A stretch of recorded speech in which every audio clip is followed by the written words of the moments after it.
What is the difference between a Batak and a Malay? Can a Batak become a Malay or a Malay become a Batak?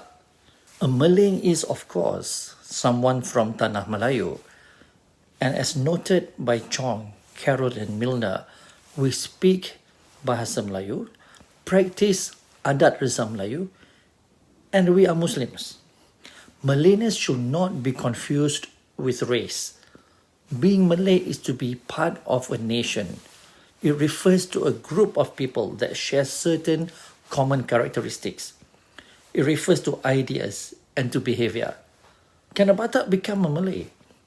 In his study of East Sumatra, John Anderson recounted that the Bataks lived mainly in the interior, while the Malays usually lived near the coast. When Anderson visited in 1823, he found that there were more Bataks than Malays.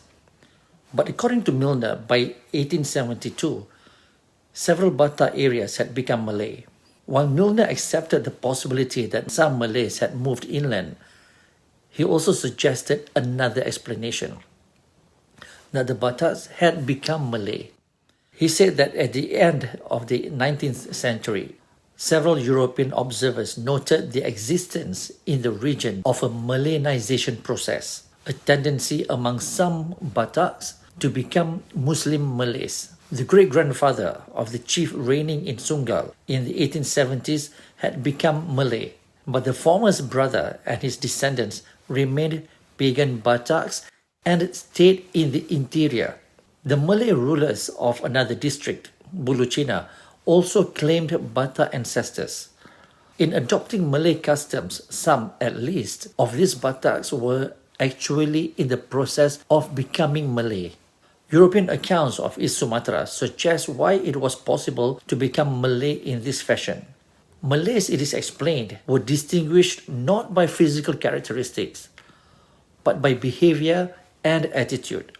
Malays were also distinguished, it was said, by the fact that they held their persons upright and walked rather gracefully. The Malays, of course, professed Islam. To be Malay, therefore, was to behave and to think in a particular way, that is, to participate in Malay culture. Similarly, Milner recounted reports of Jakun who became Malay and Malays who became Sakai. It should be clear that a Muslim Batak or Jakun or Minang who speaks Malay, thinks like a Malay, and behaves like a Malay is considered Malay.